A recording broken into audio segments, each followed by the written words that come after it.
meu programa. Não, já tá funcionando? Tá, ó. Sério? Puxa, nem avisaram. Pra quê, pô? Legal é o ao vivo. Tá fazendo? Olá, boa noite. Estamos iniciando mais uma vez o nosso programa, o Espaço Aberto aqui no podcast. Eu com você, você comigo e nós todos reunidos juntos pela nossa internet, pelas nossas redes sociais. Aí você junto conosco pelo nosso Facebook, a página Valmir dos Anjos, porém, agora a página é Espaço Aberto. Ainda tá como o Valmir dos Anjos, porque o Facebook não liberou ainda. Não liberou ainda? Então ainda se encontra com Valmir dos Anjos, mas é o nosso programa Espaço Aberto, esse nosso podcast, que vai ao ar toda segunda, das 19 às 21 horas. Mais uma vez, está comigo, está conosco, ele, o Janildo Medeiros, que vai na segunda parte do nosso programa, APH Tático. Eu digo para ele, boa noite, Medeiros.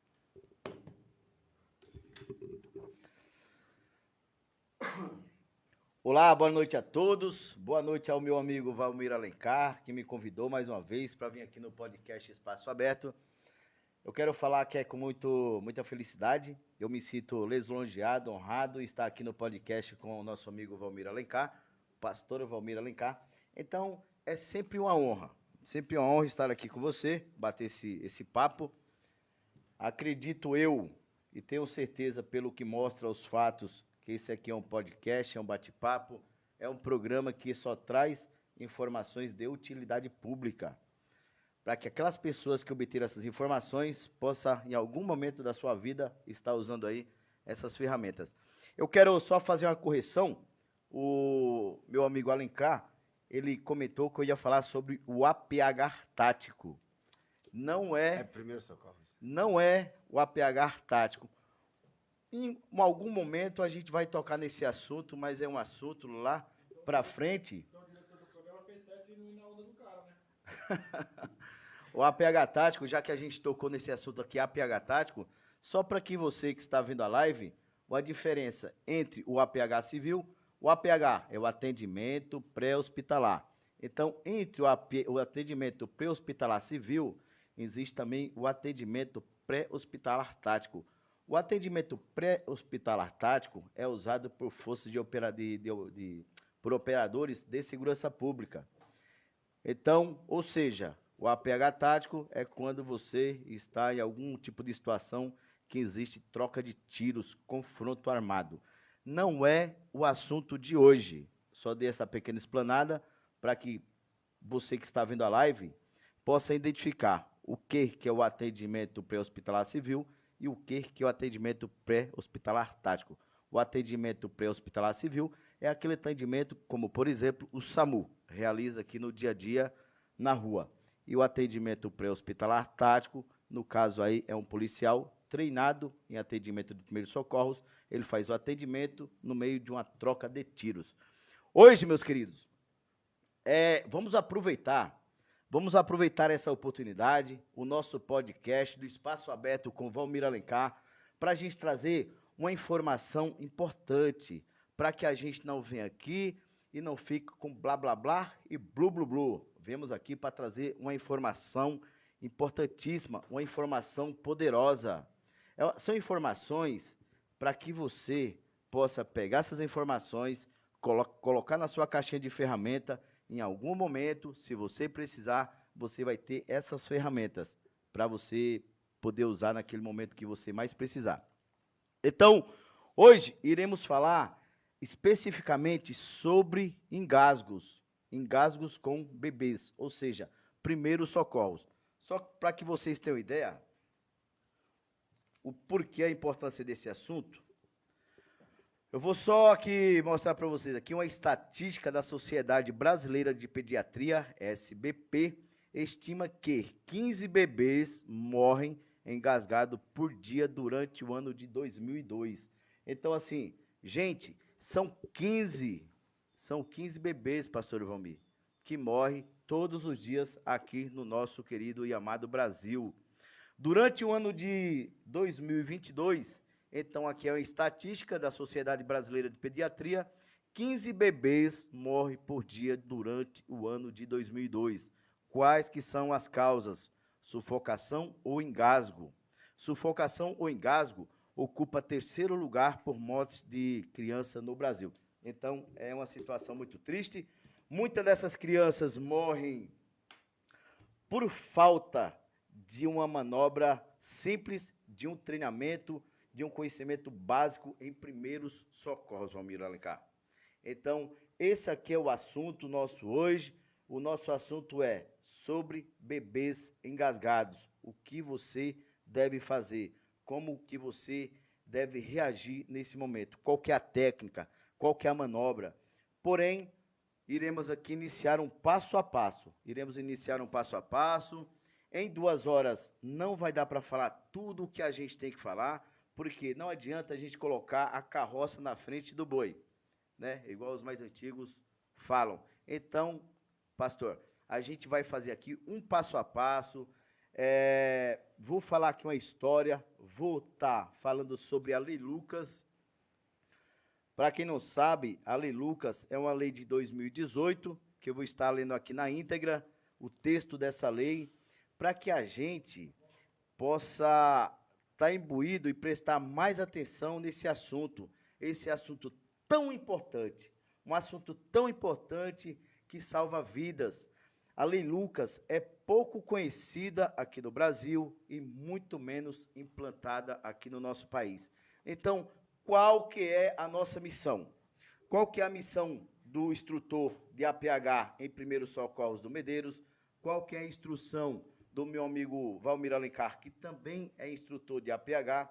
A nossa missão é conscientizar toda a população da cidade de Jandira, toda a população do estado de São Paulo, conscientizar os nossos mais de 240 milhões de brasileiros sobre essa questão, sobre essa informação tão importante que é a Lei Lucas. Essa lei de 2018, então a nossa missão, pastor, é realmente fazer com que essa lei se torne conhecida e ao mesmo tempo seja implantada.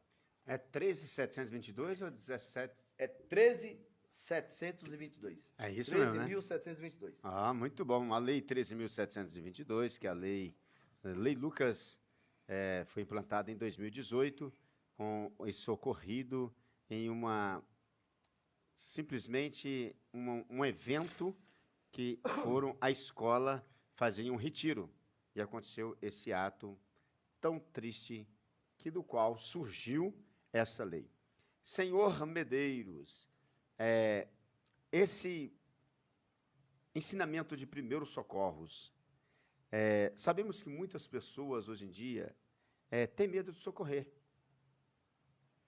Lembrando que quando você chama alguém capacitado para fazer o socorro, já descaracteriza a omissão do socorro.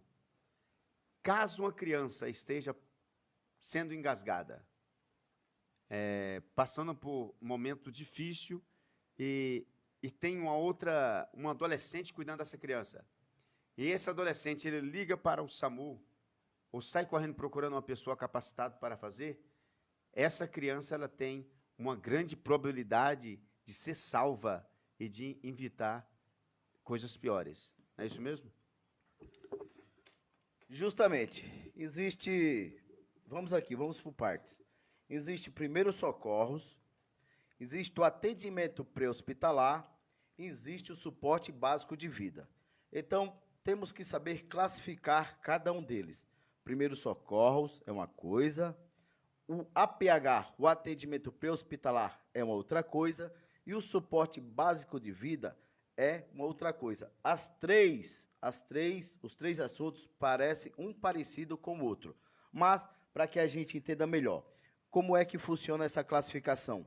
Primeiros socorros. O que é primeiros socorros? Os primeiros socorros é para aquela pessoa leiga, que ela pode até ter um pouco de conhecimento em primeiros socorros, porém, digamos que você não tenha conhecimento nenhum em manobras de RCP, em manobra como desengasgar uma criança, desengasgar um adulto.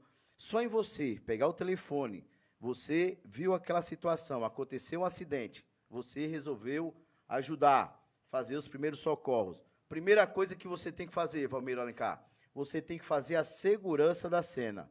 Você fez a segurança da cena, em seguida, você vai ligar 192, vai ligar para o SAMU ou ligar 193, ligar para o Corpo de Bombeiros. Agora, digamos que você tenha os conhecimentos básicos em primeiros socorros e aí você vai começar a intervir na situação. Então, vamos lá. Que é o atendimento pré-hospitalar. Nesse momento, não é o atendimento pré-hospitalar ainda. Ah. Estamos em primeiros socorros. Primeiro socorro. Para que você entenda, primeiros socorros é para pessoa leiga, para pessoa leiga. O atendimento pré-hospitalar é para aquelas pessoas que têm o conhecimento, ou seja, aqueles profissionais de urgência e emergência, como, por exemplo, SAMU e bombeiro.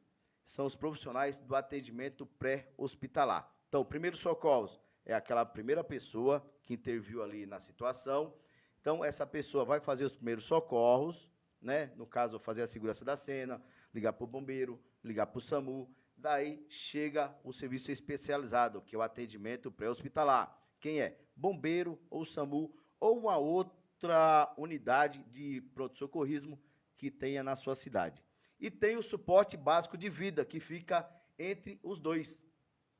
Agora, digamos, para que a gente possa entender melhor primeiros socorros, suporte básico de vida e atendimento pré-hospitalar. Medeiros, mas se eu trabalho no SAMU, mas eu estou de folga, eu estou indo em um supermercado fazer uma compra e acontece de alguém desmaiar na minha frente, ou seja, alguém tem uma parada cardiorrespiratória na minha frente.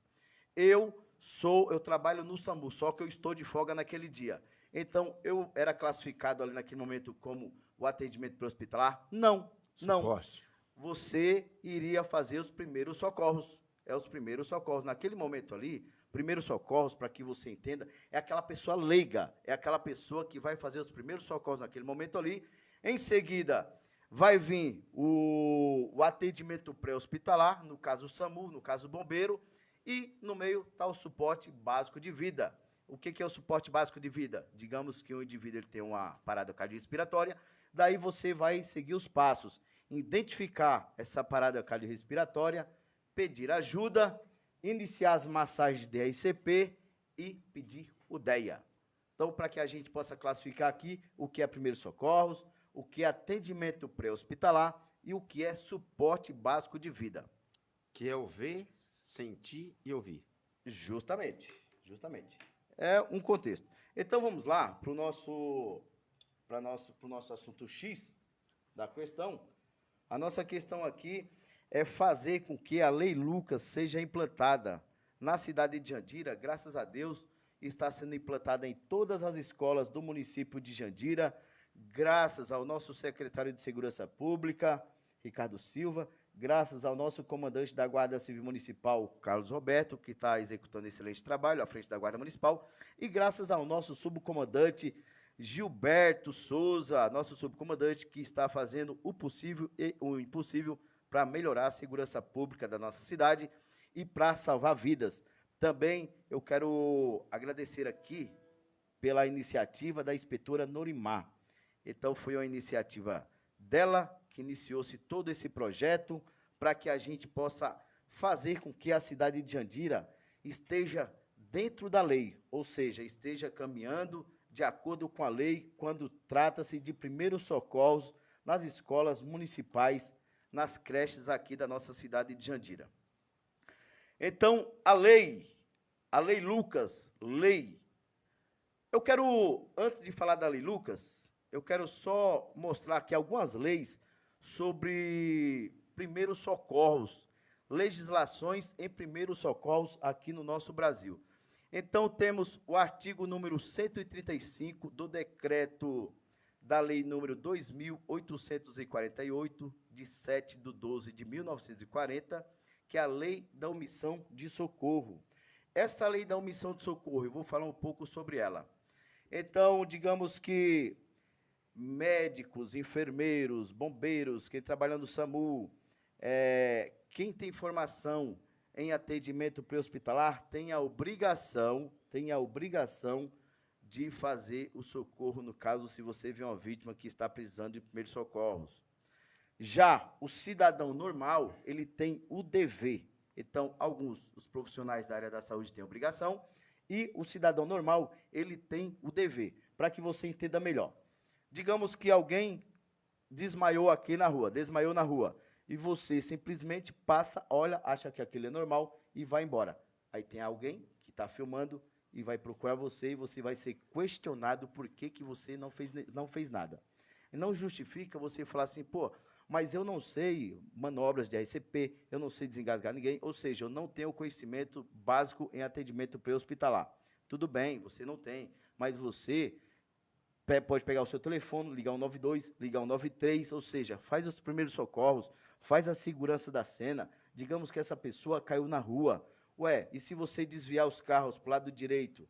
Se você começar a gritar, socorro, socorro, se você começar a determinar, olha, liga para o SAMU, liga para o bombeiro, você está realizando os primeiros socorros. Então, existe ali aqui a omissão de socorro, que é uma lei muito antiga, é uma lei de 1940, Lei da Omissão de Socorro. Estou dando só essa explanada aqui para que a gente chegue até a Lei Lucas. A nível de conhecimento, o artigo 304 da Lei 9.503, de 1997, Código de Trânsito Brasileiro, CTB, acidente de trânsito. NR7, Programa de Controle Médico de Saúde Ocupacional, noções de primeiros socorros sem empresas. Ou seja, a lei de trânsito está falando aqui o seguinte, se você acontecer um acidente, você é obrigado a permanecer no local, realizar os primeiros socorros e dessa forma aí você está fazendo com que a lei seja cumprida, tá bom? Então, chegamos aqui ao ponto onde eu gostaria que a gente estivesse chegando, que é a lei número 13.722, de 4 de outubro de 2018, que é a lei Lucas, noções de primeiros socorros em estabelecimentos de ensino e recreação infantil. Então, a lei Lucas, número 13.722, de 2018, o que fala? Para que todos os funcionários tenham noções de primeiros socorros em estabelecimentos de ensino e recreação infantil. Isso foi uma determinação, uma lei determinada que todas as escolas e todos os locais que têm crianças precisa passar essa lei para com eles. Justamente. Tem que estar, pelo menos, sabendo o básico ou estar lá na grade que precisa ter esse tipo de aula nas escolas. Justamente, a Lei Lucas, a Lei 13.722, ela não veio por um acaso. Ela veio através de um acidente muito triste. Eu vou falar aqui a história de onde que surgiu a ideia dessa lei. Vamos lá. No dia 27 de setembro de 2017, ao realizar um passeio escolar de estudo na fazenda Ibicaba, na cidade de Cordeirópolis, interior de São Paulo, no refeitório da fazenda, foi servido na hora do lanche um cachorro quente. Lucas, 10 anos de idade, engasgou com um pedaço de salsicha. Não recebeu primeiros socorros de forma rápida e adequada, como, por exemplo, manobra de Heimlich ou desengasgo, mais RCP, e morreu em decorrência de asfixia por engasgo. Pessoal, o que aconteceu? Lucas, 10 anos de idade, morador da cidade de Campinas, foi em um passeio escolar em uma cidade vizinha. Dentro do refeitório foi servido um cachorro quente. O menino Lucas, 10 anos de idade, ele engasgou.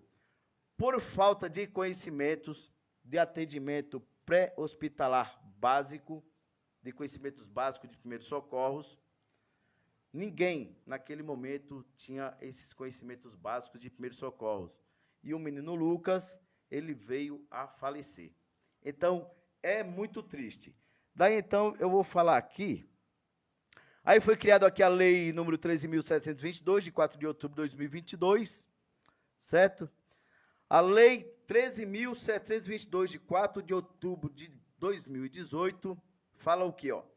torna obrigatório a capacitação em noções básicas de primeiros socorros de professores e funcionários de estabelecimento de ensino público e privado de educação básica e de estabelecimento de recreação infantil.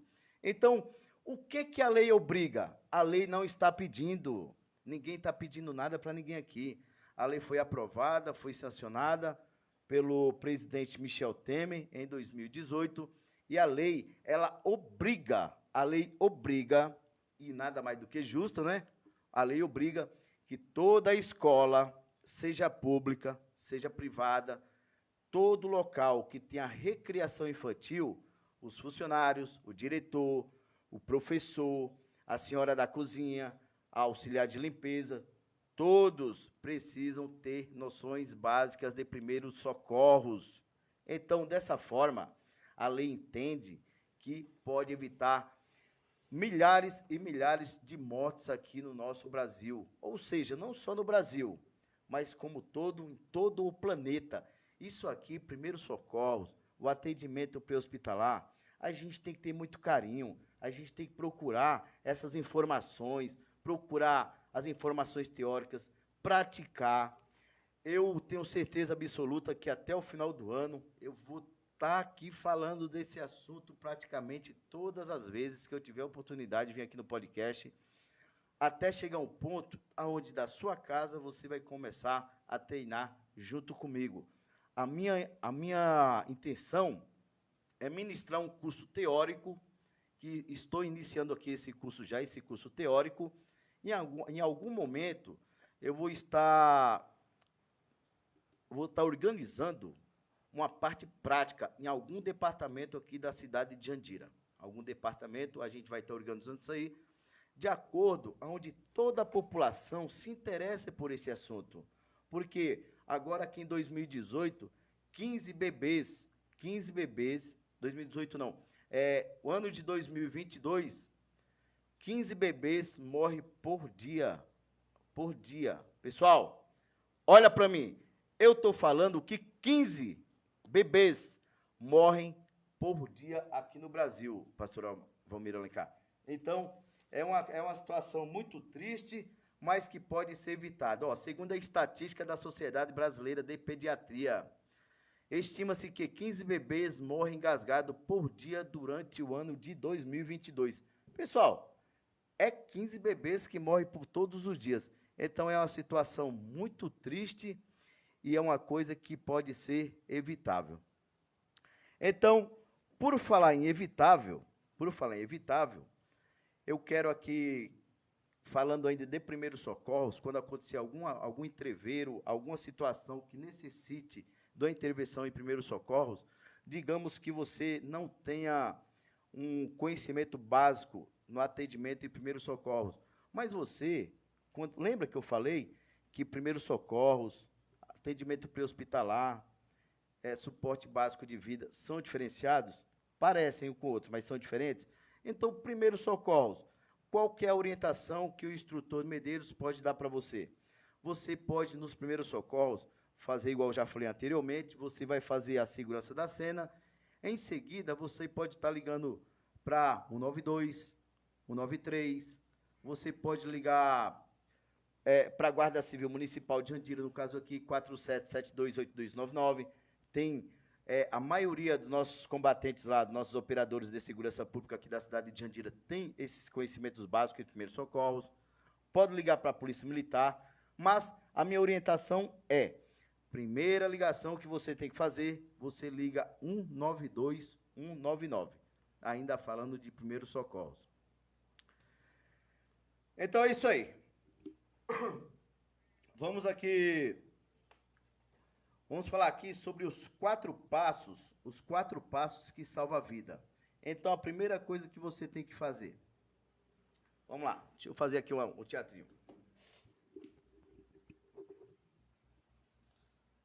Os 4 passos que salvam a vida. Primeiro eu vou falar sobre o engasgo. Sobre o engasgo, vamos direto ao ponto. Sobre o engasgo com bebês. Digamos que você, mãe, você está fazendo aqui, você está dando de mamar para o seu bebê e por algum motivo ele engasgue só com o seu próprio leite. Nesse momento, o que você vai fazer? Você vai soltar a mamadeira, provavelmente você vai estar com o pano na sua mão. Então você identificou que a criança está engasgada, só que existe dois tipos de engasgo.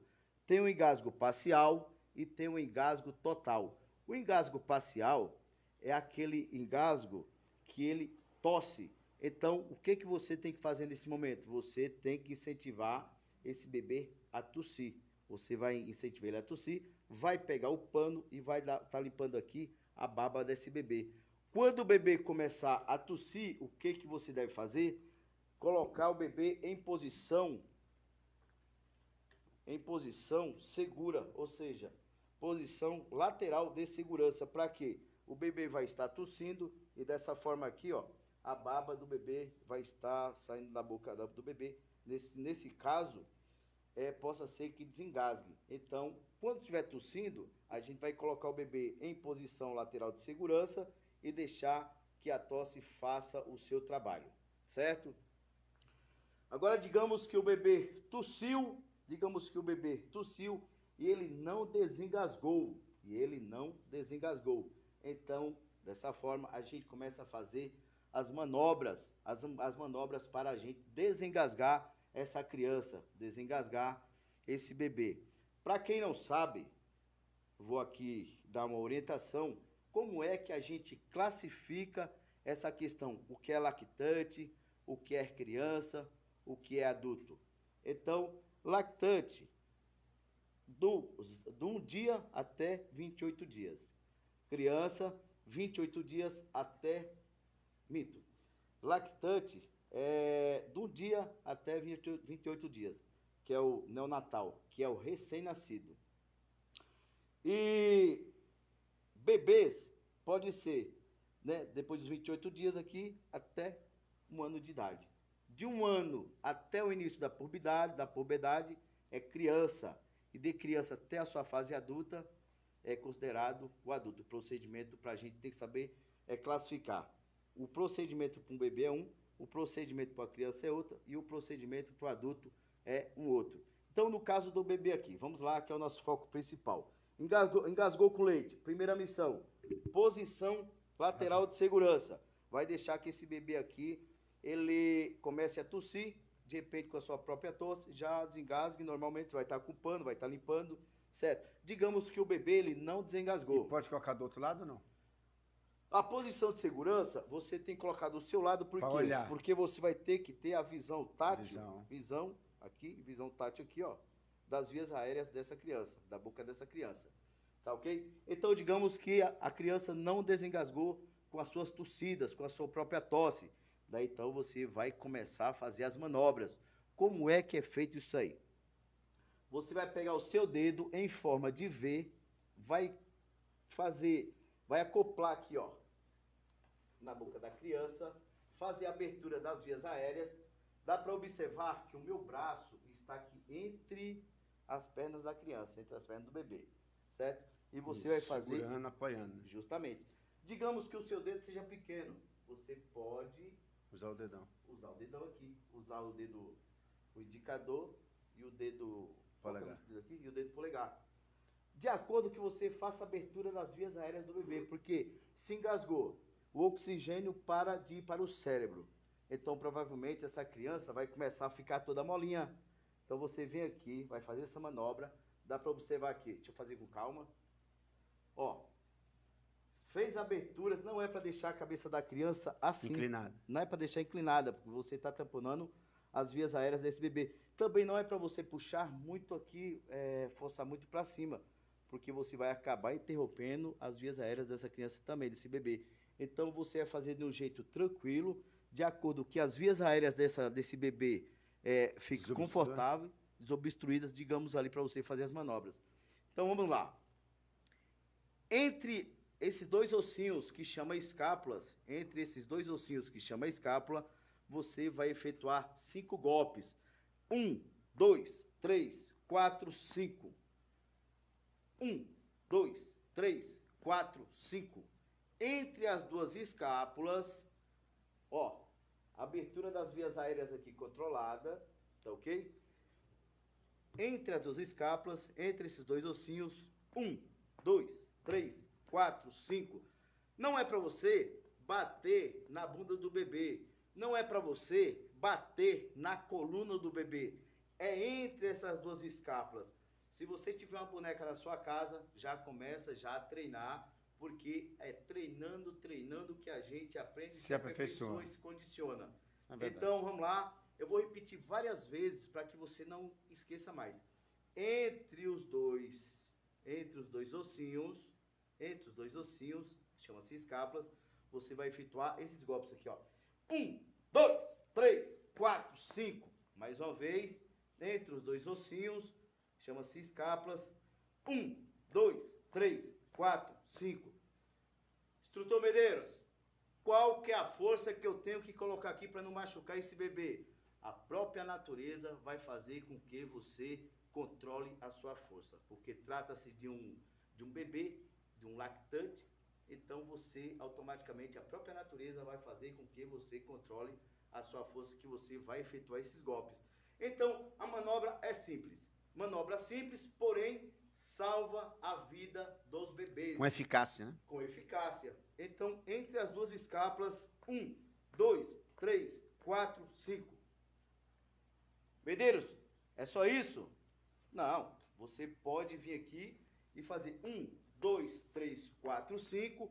Com essa mão, você vai apoiar a mão na criança, na cabeça do bebê, vai apoiar o bebê no seu braço, e você vai entre as linhas do mamilo, vai fazer 5 compressões torácicas aqui no externo do lactante, aqui, ó. 1, 2, 3, 4, 5.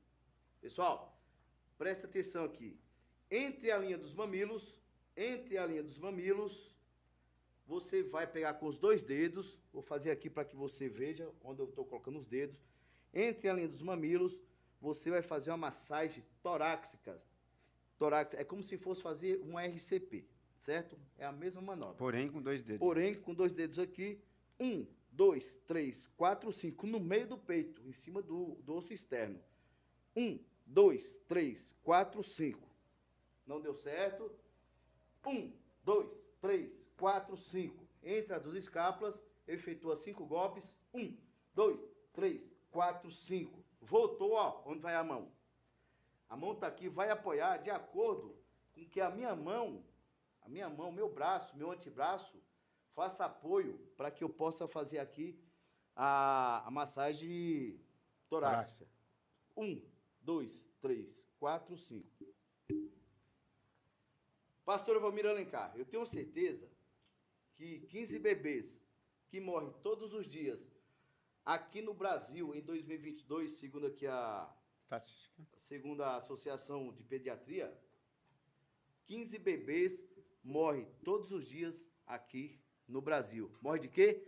De engasgo. Eu tenho certeza que essa simples manobra, se você treinar essa manobra, então essas mortes aqui vai cair praticamente zero. Se todos saberem fazer essa manobra, eu acredito que essas mortes vai diminuir. O nosso Brasil anda muito longe que a população se interesse por esse tipo de assunto. Porém, o que eu aconselho? Se você tem um filho, ou se você está grávida, para você mulher, se você está grávida, por que não já procurar aprender as noções básicas de primeiros socorros? Por que não?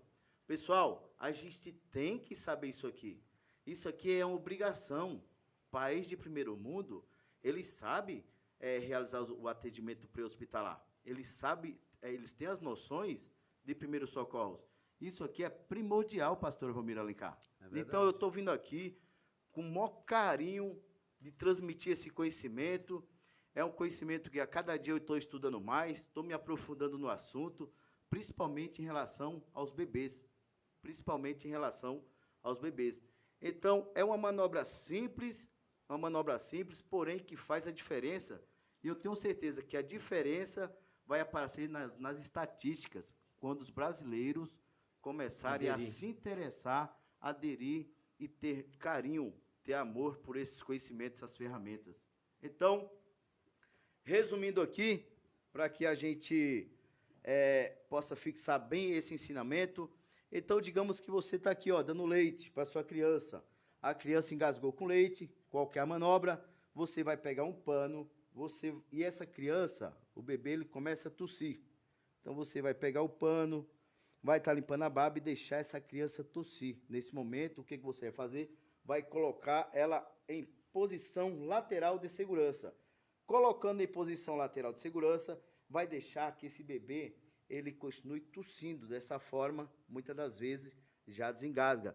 Não desengasgou, você observa que essa criança está ficando pálida, que o bebê está ficando pálido, e você observa que ela está ficando molinha. Nesse momento, torna-se um engasgo total. Não é mais aquele engasgo parcial. Começa a ficar roxo. Justamente, é aquele engasgo total. Então, você tem que começar a fazer as manobras de desengasgo para desengasgar essa criança. Então, vamos lá. Qual que é a indicação? Essa indicação, pode observar que estão nas literaturas de atendimento pré-hospitalar, né? Tem o American Heart Association, tem a Cruz Vermelha Canadense, tem a Cruz Vermelha Brasileira. Ou seja, tudo que eu estou passando aqui está em alguma dessas literaturas, né? A mais famosa aqui no Brasil, que os brasileiros costumam seguir, é a American Heart Association, que é um protocolo americano que tem todas essas regras aqui, as melhores técnicas, as melhores maneiras do atendimento pré-hospitalar. Então, é isso aí. Bebê engasgou com leite, posição de segurança, posição lateral de segurança, começou a tossir. Esse engasgo parcial evoluiu para o engasgo total, então você vai fazer as manobras. Você vai fazer a abertura das vias aéreas desse bebê. A sua mão tem que vir aqui, ó, uma posição confortável. O bebê não é para você fazer isso aqui, é realmente, praticamente o bumbum dessa criança para cima, a bumbum para cima, e você vai iniciar essas manobras aqui. 1, 2, 3, 4, 5. Se você estiver sentado, você pode fazer essa manobra. Se você não se sentir seguro, você pode fazer ela sentada, encostar, apoiar no seu joelho e fazer, ó. Você sentado pode apoiar no joelho e continuar fazendo a manobra. 1, 2, 3, 4, 5.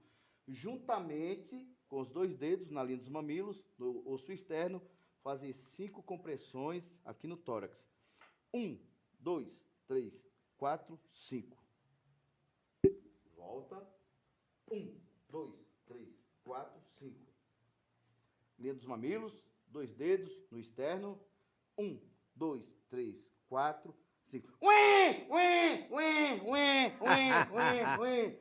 Olha só que legal, olha só que bacana. Você sabia fazer as manobras para desengasgar esse bebê e agora você conseguiu desengasgar e nesse momento toda a família ficou feliz.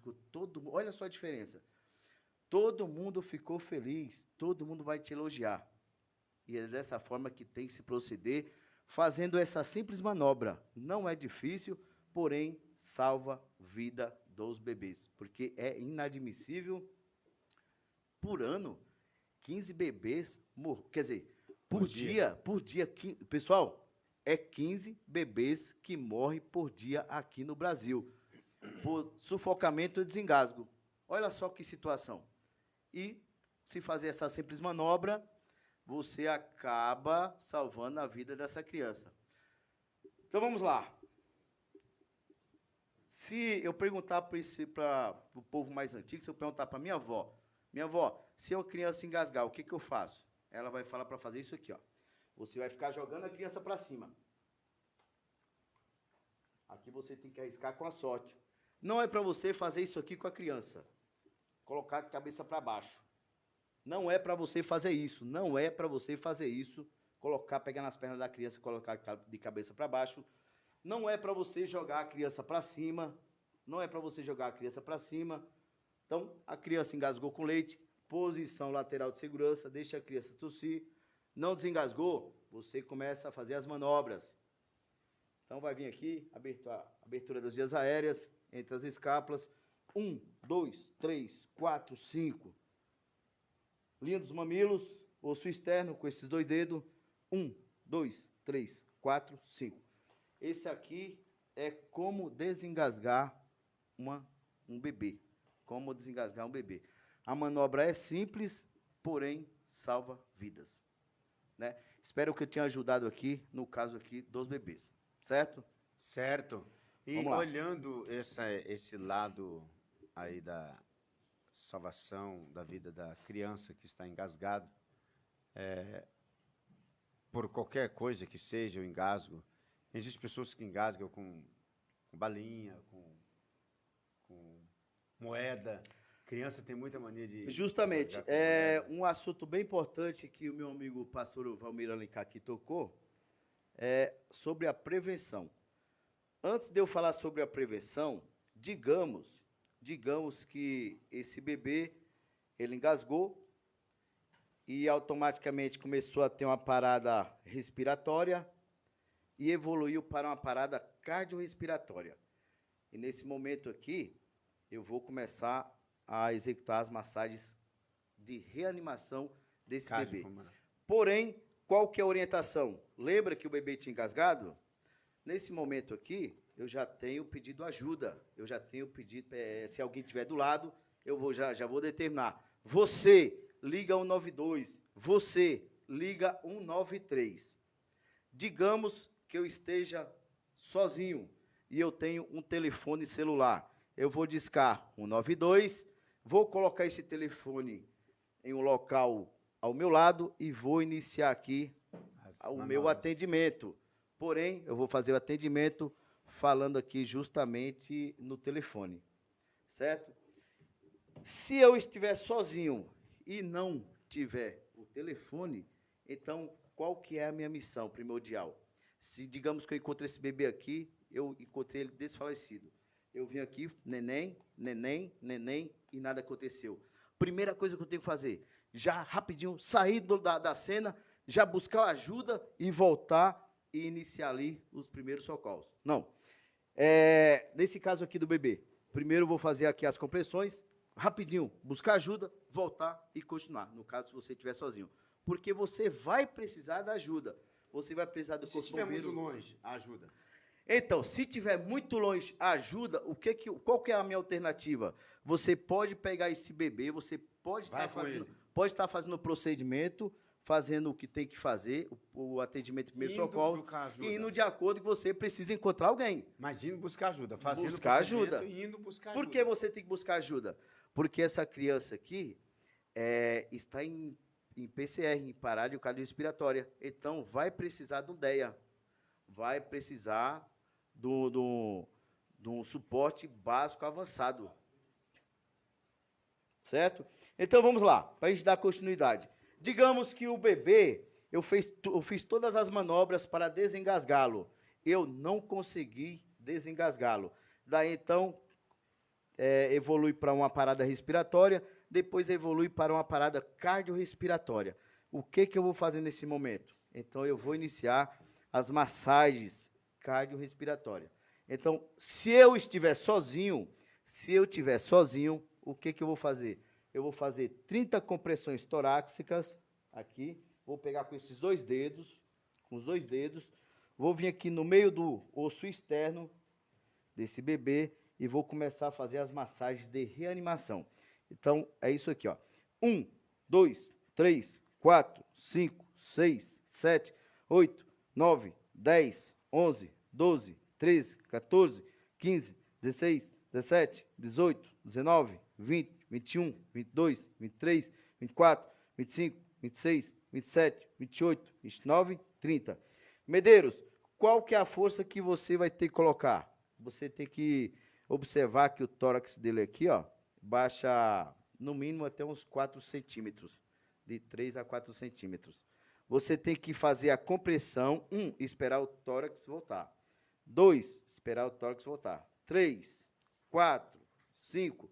Você não pode ficar apertando uma apertada atrás da outra. Você tem que apertar esperar o coração fazer esse trabalho, depois de novo. Entendeu? Fazer com que o seu sangue fique circulando e oxigenando todas as células do corpo do bebê. Então, é isso aqui, ó. 1, 2, 3, 4, 5. Vai fazer as 30 massagens. Tem a Pocket Mask. Pocket Mask. Existe a Pocket Mask neonatal, de recém-nascido. Porém, essa Pocket Mask é de adulto. Dá pra gente usar também no bebê. No adulto, a gente vai pegar essa parte mais fina, e vai, no adulto, vai colocar na área do nariz e a parte romba vai colocar na parte do queixo. Na criança, se não tiver o Pocket Mask, essa Pocket Mask, se não tiver a Pocket Mask do recém-nascido, do bebê, então você vai colocar ao contrário, ó. Essa ponta romba vai vir para a parte de cima, certo? E aqui você vai fixar no bebê e vai fazer 2 ventilações. Você não pode ventilar com muita força, porque senão você vai explodir o pulmão do bebê. Então você tem que controlar a quantidade de ar que vai para o pulmão do bebê. Então, vamos lá? Ó, 1, 2, 3, 4, 5, 6, 30 massagens se eu estiver sozinho. Se eu estiver sozinho, eu vou fazer 30 compressões de reanimação, 30 massagens, e vou fazer 2 ventilações. 30 massagens, 2 ventilações. As formas de fazer as ventilações, tem a Pocket Mask, que tem inclusive a de recém-nascido, ou pode você pegar com a sua boca, boca, nariz, boca, boca, nariz, boca, boca, nariz, boca, boca, nariz, boca. Eu vou pegar com a minha boca em forma de peixe, igual a boca de peixe. As duas. E vou acoplar aqui a minha boca. Nas duas. Acoplando a boca do bebê e o nariz do bebê. E vou fazer 2 ventilações. Então, as maneiras de fazer ventilação. Eu posso fazer o boca a boca, bebê, boca, nariz. Nariz, boca do bebê. A minha boca vai ter que acoplar o nariz e a boca desse bebê. E vou fazer 2 ventilações. E vou vir aqui de novo aqui, ó. 1, 2, 3, 4, 5, 6, 30 compressões, 2 ventilações. 30 compressões, 2 ventilações. 30 compressões, 2 ventilações. Digamos que esteja eu e um outro socorrista. Nesse caso, é 30 compressões, quer dizer, 15 compressões, 2 ventilações. 2 ventilações. 15 compressões, 2 ventilações. 15 compressões, 2 ventilações. Se tiver um sozinho. Então, vamos fazer aqui um teatrinho. Se tiver um sozinho. Se tiver sozinho, se eu socorrista, tiver sozinho e for fazer a reanimação desse bebê, então, qual que é o procedimento aqui, pastor Alencar?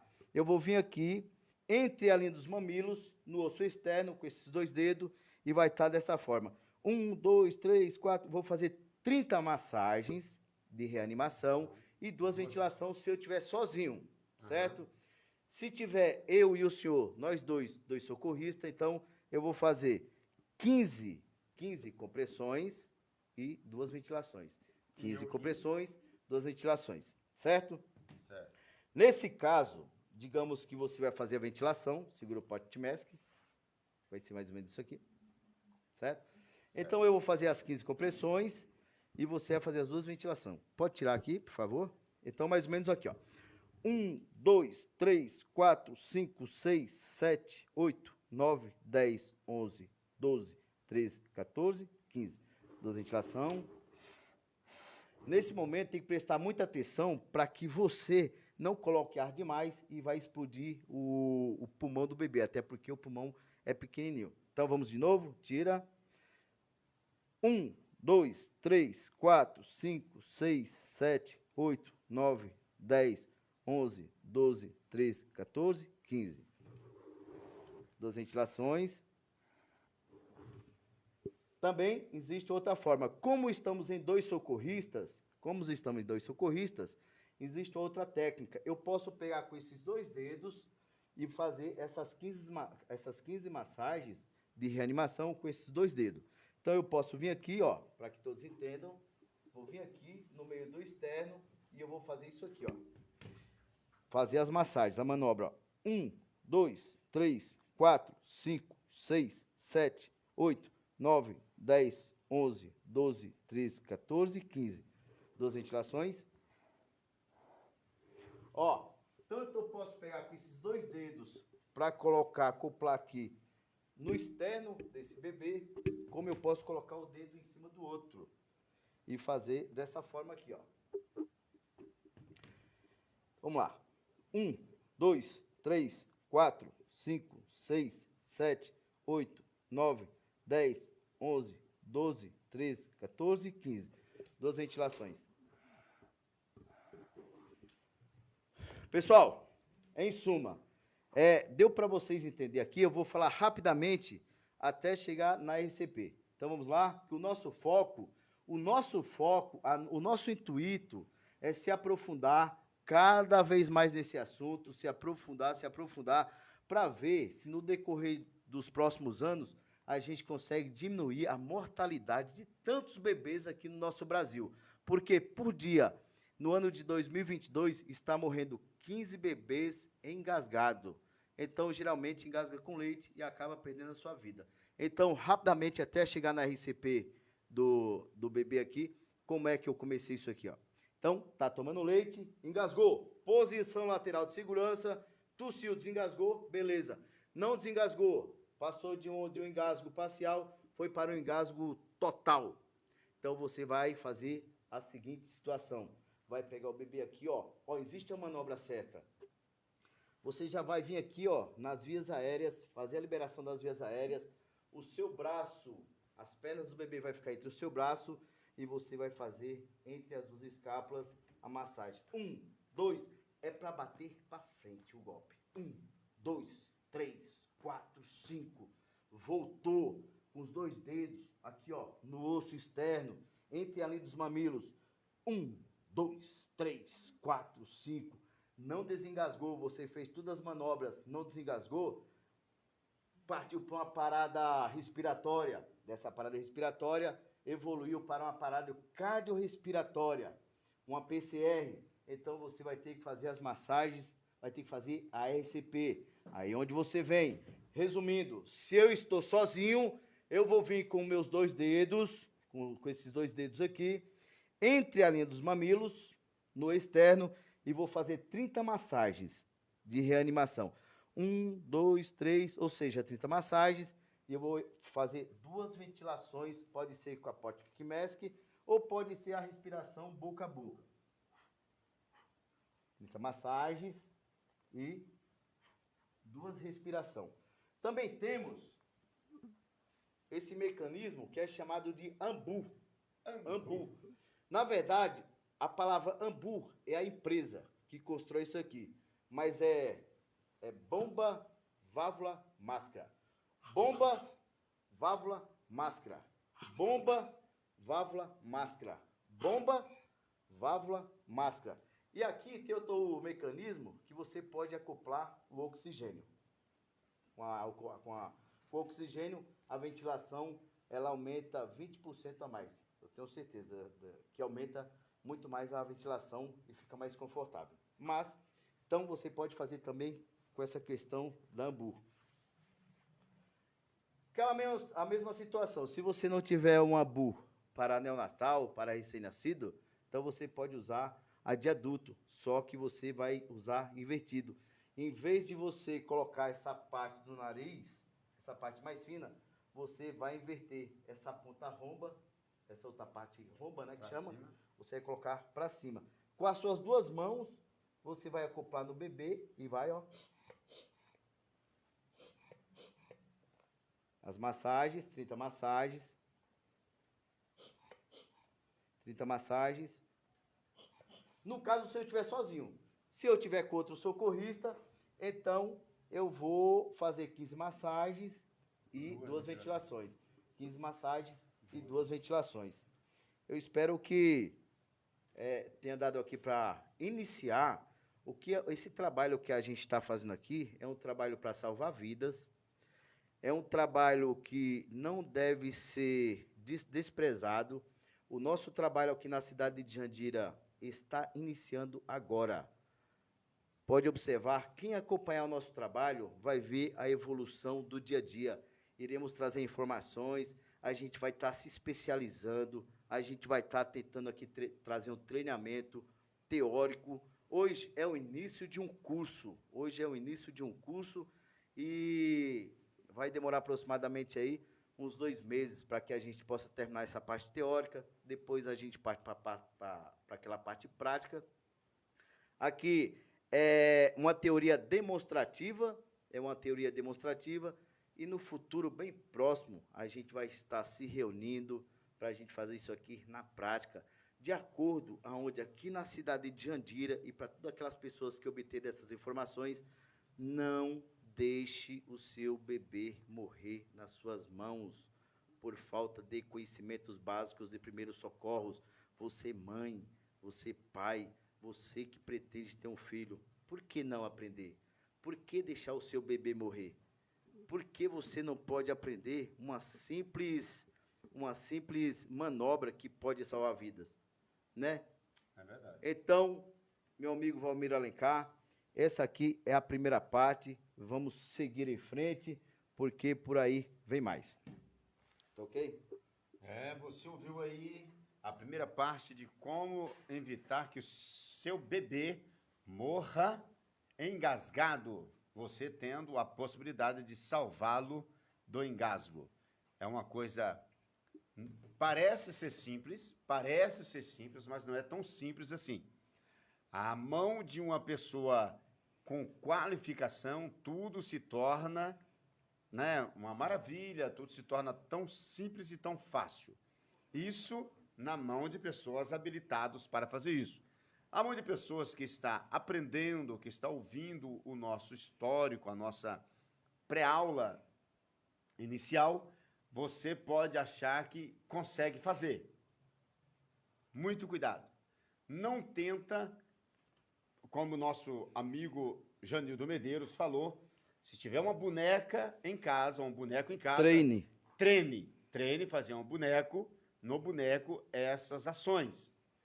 Depois, porque Deus abençoe que não há necessidade, mas se houver a necessidade de você fazer isso na vida real, você vai estar apto e você vai estar com capacidade para fazer essa realização. Justamente. Só para a gente fazer aqui a classificação do lactante, da criança e do adulto.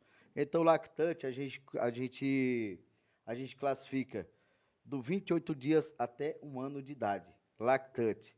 De 1 ano de idade até o início da puberdade, criança. Então, digamos que de 1 ano de idade até mais ou menos 10 anos, até o início da puberdade, classificamos como criança. Da parte da puberdade até a fase adulta, até você morrer, consideramos como adulto. Agora, pastor Alencar, eu não tinha visto ainda nas literaturas de atendimento pré-hospitalar, porém, eu encontrei na literatura da Cruz Vermelha Canadense a prevenção para engasgos. Eu não tinha visto ainda em nenhuma literatura, pois na literatura Cruz Vermelha Canadense, interessantíssimo, eles fizeram aqui uma planilha de como você se prevenir de engasgos. Então, eu vou estar falando aqui sobre as prevenções e a gente vai estar comentando. Devido ao mecanismo gerador da obstrução de vias aéreas, algumas ações podem prevenir o acontecimento agravo de engasgos. Então, vamos lá. Então, qual que é a recomendação?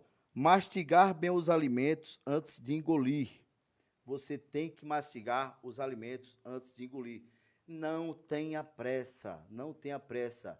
Você está almoçando, muitas das vezes as pessoas querem tirar todo o atraso justamente na hora do almoço. É justamente na hora do almoço que você quer tirar todo o atraso. Você tem um monte de coisa para fazer, vai almoçar e aí você começa a comer rápido. Então, mastigar bem os alimentos antes de engolir. Não é para tirar o atraso justamente na hora do almoço. Concorda comigo, pastor Alencar? Com certeza. Comer devagar e com calma. Não Mastigar tem bem. pressa, você tem que comer devagar e com calma. Se você come muito rápido, come acelerado, com certeza os engasgos da maioria das vezes acontece por essa agonia.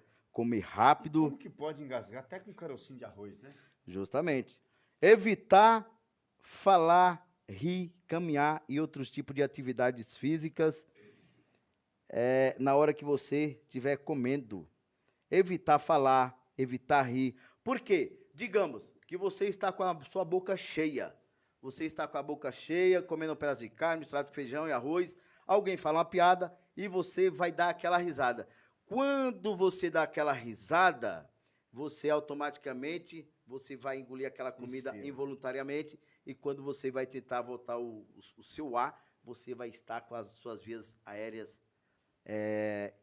interrompidas. Então, qual que é o macete?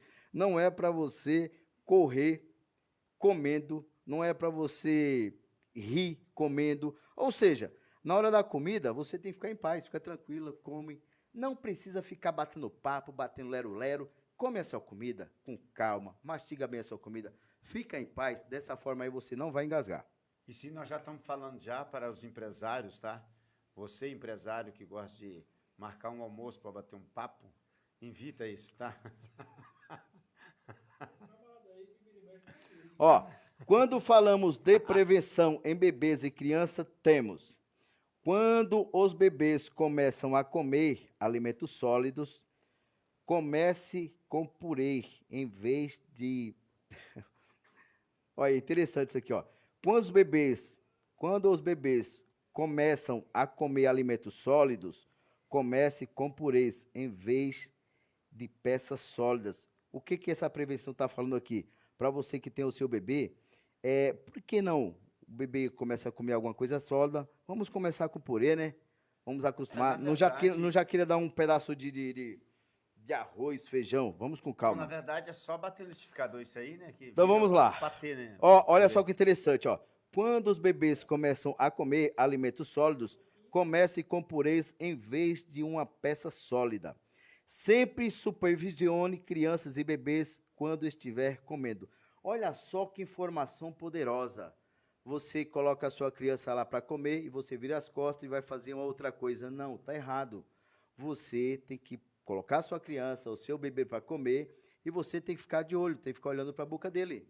Isso aqui chama-se a prevenção. Você fazendo essa prevenção, você está evitando que o seu filho venha engasgar e vai ter, de repente, até vir a óbito. Então, vamos fazer isso aí, dessa forma aí você vai estar salvando a vida da sua Vamos criança. aprender com os passarinhos? É. Os passarinhos Vamos lá, aqui, colocam ó. comida. Ensine as crianças a comer com calma, mastigar corretamente e não falar com a boca cheia. Olha só o que fala a Cruz Vermelha canadense em relação à prevenção de engasgos. Então, é muito interessante. Ensine as crianças a comer com calma, mastigar corretamente e não falar com a boca cheia. Ensine as crianças a comer com calma, mastigar corretamente e não falar com a boca cheia. Então, você vai ensinar a sua criança a comer devagar, mastigar com calma e não falar com a boca cheia. Dessa forma, você vai estar evitando o engasgo. Isso que eu estou falando aqui é importantíssimo. É uma coisa interessante, eu não sabia, está na literatura da Cruz Vermelha canadense. Vamos lá. Incentive as crianças a sentarem. Incentive as crianças a sentarem-se enquanto comem. Incentive as crianças a sentarem enquanto comem. Tudo isso aqui foram estudos que foram realizados e a maioria dos engasgos aconteceram por alguma dessas situações. Então, certifique-se que bebês e crianças pequenas alcancem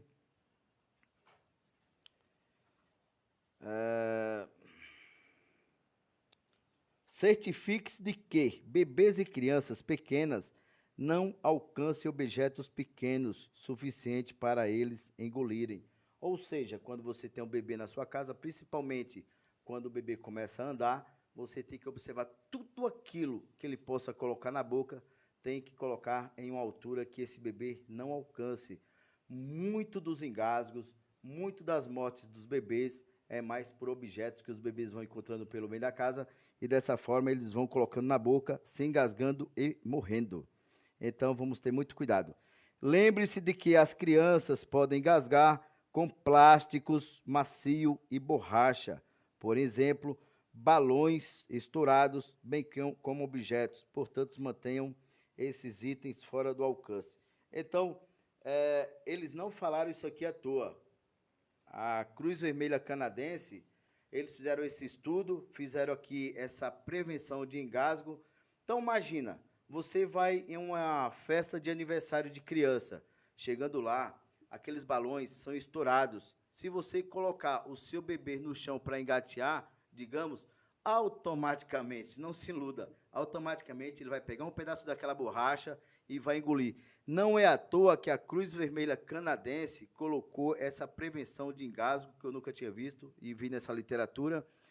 Justamente tudo isso aqui eu tenho certeza que foi fatos que aconteceram e dessa forma eles resolveram a fazer essa ajuda tão importante, que é a prevenção de engasgo para que as crianças não se engasguem.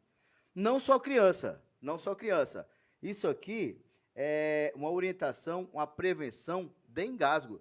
Tanto começamos pelos adultos, do tipo mastigar devagar, não tenha pressa, coma com tranquilidade, não é para você ficar dando risada na hora de você estar comendo, não é para você falar com a boca cheia, não é para você encher a boca e sair da mesa correndo e praticar algum tipo de atividade.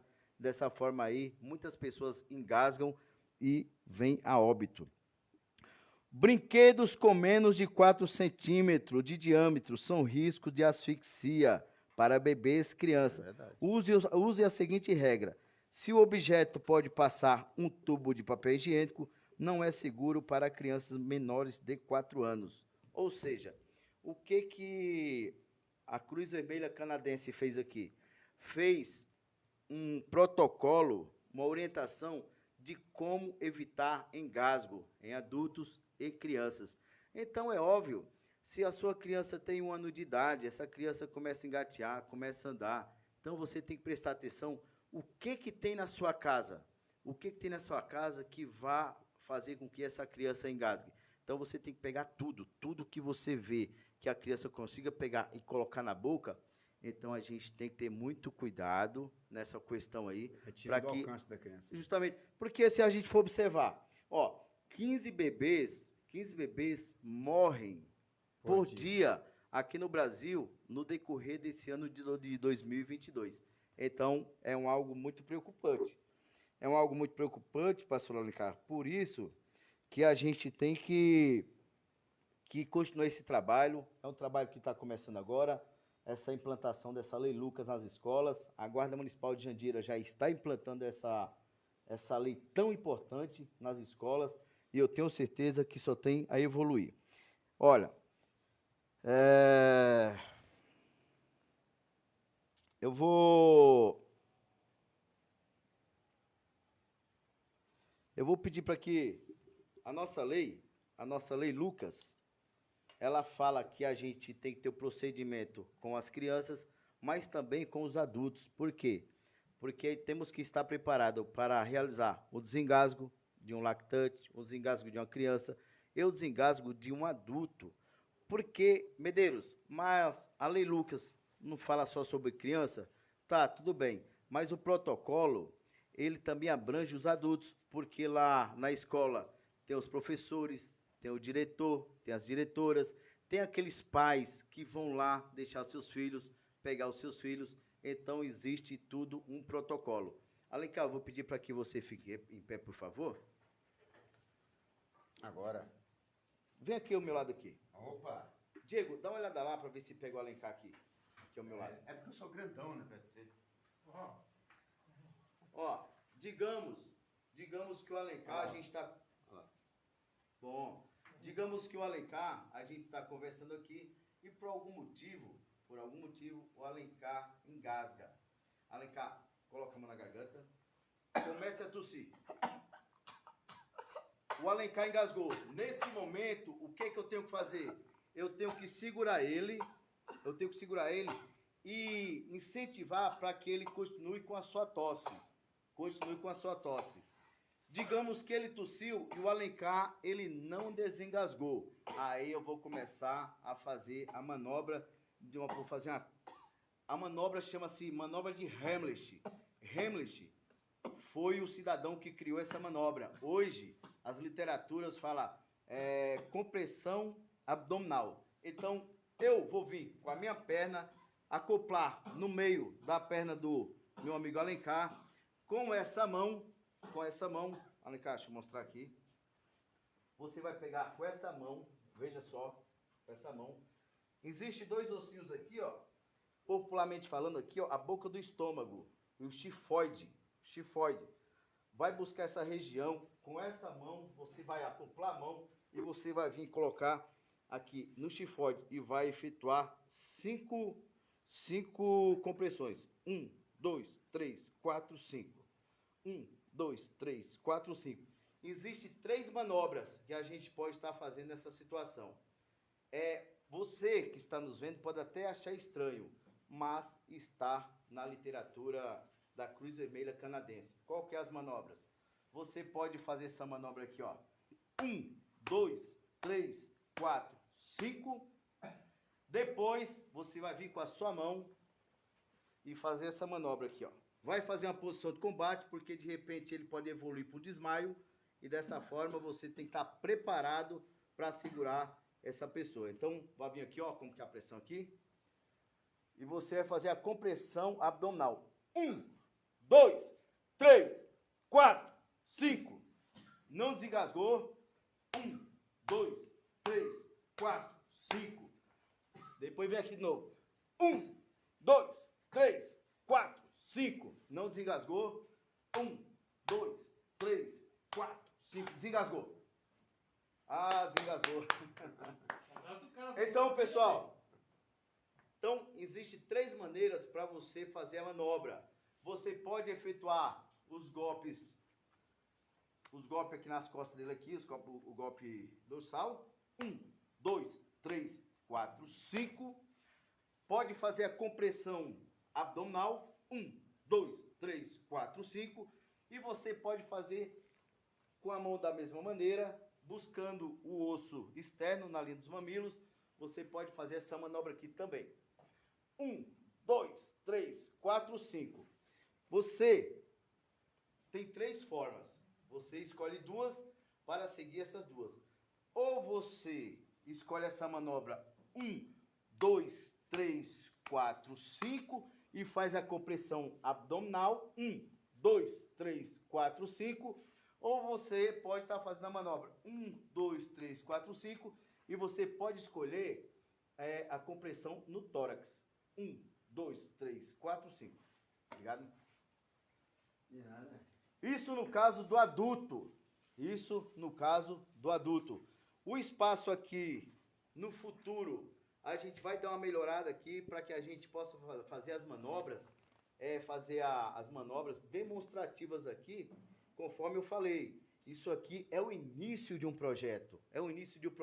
Que o Espaço Aberto está nos concedendo, porque o diretor do podcast, que é o Diego Ferreira, juntamente com o apresentador aqui do programa aqui, Espaço Aberto, eles acharam super interessante. Falou: Medeiros, tranquilo, vamos implantar isso na consciência de todos os jandirenses, de todo o estado de São Paulo, de todo o Brasil e todo o planeta, porque primeiros socorros, nós temos o dever, temos a obrigação, temos que ter carinho por esses conhecimentos, essas ferramentas que salvam vidas, porque é um absurdo, é triste, não chegando a ser absurdo, é triste. 15 bebês, pessoal, 15 bebês morrem por dia no ano de 2022.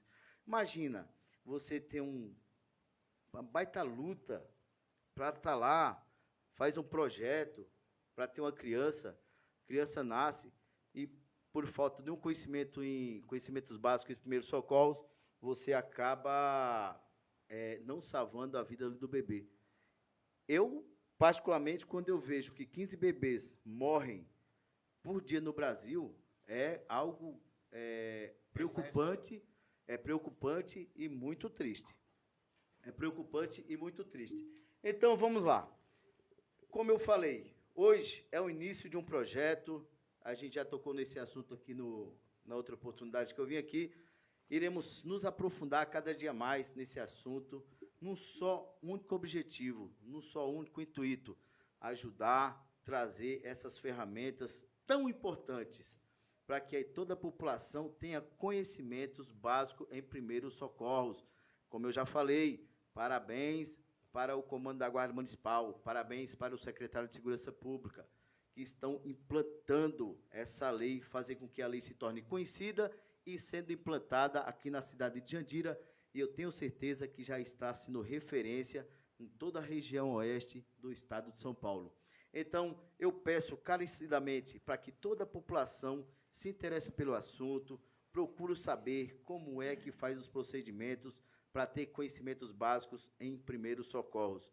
Então, hoje é o início de uma conscientização e a implantação da Lei Lucas aqui na cidade de Jandira, que estamos tornando público esse assunto para todo mundo. Tá ok? Então, outra causa também que acontece muito com crianças em relação às queimaduras. Existem 3 tipos de queimaduras. Temos a queimadura de 1º grau, temos a queimadura de 2º grau, temos a queimadura de 3º grau e tem literaturas que já classificaram também uma queimadura de 4º grau. Para a gente identificar as queimaduras, precisamos saber identificar as camadas da pele, para a gente ver o grau dessas queimaduras. Então, essa primeira parte da nossa pele chama-se hiperderme, a segunda pele chama derme, a terceira pele chama hipoderme ou camada subcutânea.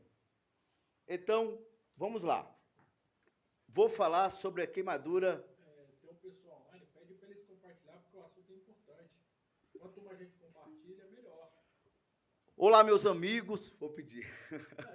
Olá, meus amigos, meus camaradas. Esse assunto aqui é um assunto que, carinhosamente, eu peço para que vocês possam compartilhar essa live. Hoje é o início de um projeto, que salva vidas. As informações são informações poderosas. Vamos aproveitar aqui esse espaço aberto.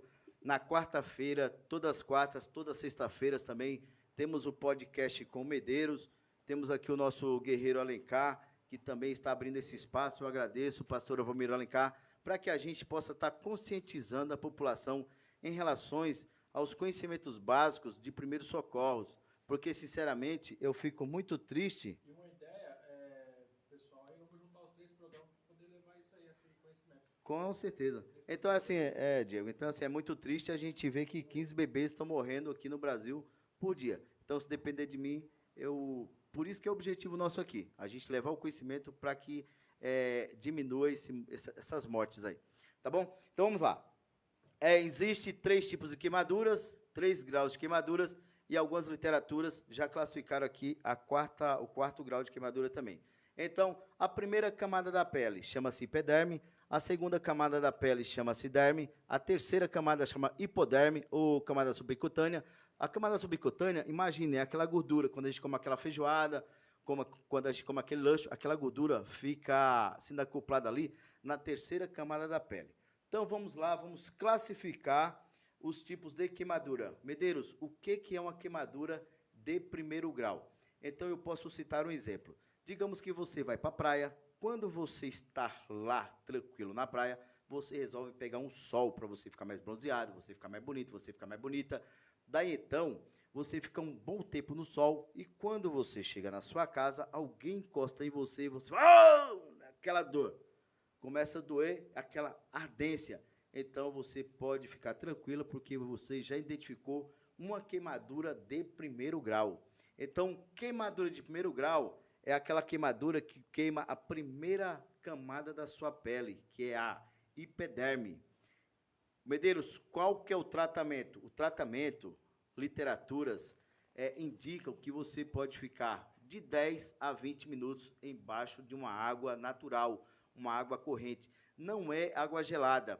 Por quê? Se você colocar água gelada, aquelas células que estão tentando sobreviver, se você colocar uma água gelada, vai constringir o oxigênio que está indo para essas células e vai acabar matando as células. Então, a água é corrente, uma água natural. Então, queimadura de primeiro grau é aquela queimadura, digamos, aquela queimadura da praia, que vai queimar a primeira camada da sua pele. Qual que é o tratamento? 20 minutos embaixo da água corrente. No caso da queimadura de primeiro grau, você pode ficar tranquilo, porque a nossa pele, ela é inteligente, nosso corpo é inteligente, ela auto se regenera, né? No caso aqui da epiderme. Medeiros, qual que é o tratamento, qual que é a queimadura de segundo grau? A queimadura de segundo grau é o deslocamento da primeira pele, epiderme, da segunda pele, que é a derme. Ou seja, é o deslocamento das peles. É a queimadura de segundo grau. Então, imagina, uma bolha, ela ficou naquele espaço da primeira pele e da segunda pele. Então, queimadura de segundo grau, geralmente acontece com água quente. Água quente, óleo, né? Muitas das vezes, e outras situações também, né? Em suma, queimadura de segundo grau, para que você não esqueça, causa bolhas. Ela causa bolhas. Medeiros, qual que é o tratamento para esse tipo de queimadura? Água. Você vai ficar embaixo da água por 20 minutos. Se, no caso aqui, nós já vamos chegar nesse assunto, nas crentices da vovó. Então, digamos que você teve uma queimadura de segundo grau. Causou bolha, você já identifica uma queimadura de segundo grau. Uma queimadura de segundo grau. Qual que é o tratamento? Digamos que a queimadura foi aqui no meu braço. Eu posso pegar o meu braço aqui e colocar embaixo da torneira, embaixo de uma água corrente, natural, deixar lá por 20 minutos. Em seguida, eu vou pegar um pano seco, colocar em cima dessa queimadura e vamos deslocar até a UPA. Vamos evitar de colocar pedaços de algodão, alguma coisa que solte fiapo. Não é aconselhável você colocar nada disso. Então, queimadura de segundo grau, você vai deixar o seu braço lá embaixo da torneira por 20 minutos. Em seguida, colocar um pano seco, limpo, UPA. Queimadura de terceiro grau. A queimadura de terceiro grau é aquela queimadura que chega na hipoderme, ou seja, que chega na camada subcutânea. É aquela queimadura que você vê até a gordura. Dizem que queimadura de terceiro grau não sente dor. E é verdade, não sente dor porque as terminações nervosas ali já foram afetadas. Porém, a dor da queimadura de primeiro e segundo grau, ela existe, ela está ali. Você pode até não sentir, mas ela está ali, né? Então, de uma certa forma, é ilusão quando você fala que uma queimadura de terceiro grau não tem dor, porque a primeira e a segundo grau está doendo. Disso não tenhamos dúvidas. Então, qual que é o tratamento, Medeiros, para uma queimadura de terceiro grau? O tratamento para uma queimadura de terceiro grau, 20 minutos na água. Olha que bacana. 20 minutos na água. Você vai colocar o seu braço lá, 20 minutos embaixo da água, depois colocar um pano seco e vai para a UPA. Esse é o tratamento. Medeiros, o que não pode fazer? O que não pode fazer é você colocar areia quente, pó de café, pasta de dente, óleo queimado, óleo de cozinha, pomada, minâncora. Você não pode, você não deve jamais colocar nada dessas bruxarias, nada dessas coisas, não pode colocar. Porque quando chegar no hospital, o médico já vai olhar para sua cara, ele já vai ficar bravo, depois ele vai ter que fazer uma raspagem. Então, imagina, se eu perguntar aqui para qualquer pessoa que vai passando na rua, olha, eu queimei o meu braço. Esses dias lá na empresa onde eu trabalho, o rapaz se aproximou de mim e falou assim, olha, eu preciso ir embora porque minha esposa acabou de se queimar. Eu falei, sério, cara, se queimou com o quê? Ó, se queimou com óleo quente. Ela estava fazendo a comida, por algum motivo se queimou com óleo quente. Aí eu falei assim, fala para ela, já colocar o braço dela embaixo da água e ficar por 20 minutos e ir para a UPA. Nesse momento, ele falou assim, olha, ela mandou até a foto. Quando eu fui ver a foto, ela já tinha colocado uma pomada, que a irmã dela, na hora que ela se queimou, ela ligou para a irmã, ela falou, minha irmã, olha, eu queimei meu braço, o que eu faço? A irmã dela aconselhou ela a colocar uma pomada. Então, o que acontece quando você chega no hospital? Quando chega no hospital, o médico precisa remover toda aquela situação Ou seja, digamos que muitas pessoas, quando você queima a sua mão, o seu braço ou outra parte do corpo, alguém fala assim, ó, coloca a pasta de dente. Dentro da pasta de dente existe um produto anestésico. Aquele produto serve para quando a gente estiver escovando o dente, ficar mais confortável e não machucar a nossa gengiva. Porém, naquele momento que você se queimou, o seu braço, digamos ali, uma queimadura de 2º grau, você foi lá e colocou pasta de dente. Beleza. Naquele momento, até pareceu ser confortável e trouxe um certo alívio. Quando você chegar no hospital, vai ter que fazer uma raspagem, pastor Romero Alencar. Vai ter que fazer uma raspagem, o Diego Ferreira. Vai ter que fazer uma raspagem, eles pegam um bisturi e vai lá fazendo a raspagem. Meu amigo, é horrível, é terrível. Imagina você com a lâmina, você raspando aqui o seu couro, raspando a sua carne, para tirar todo aquele excesso de pasta de dente, de pomada, de areia, de óleo queimado.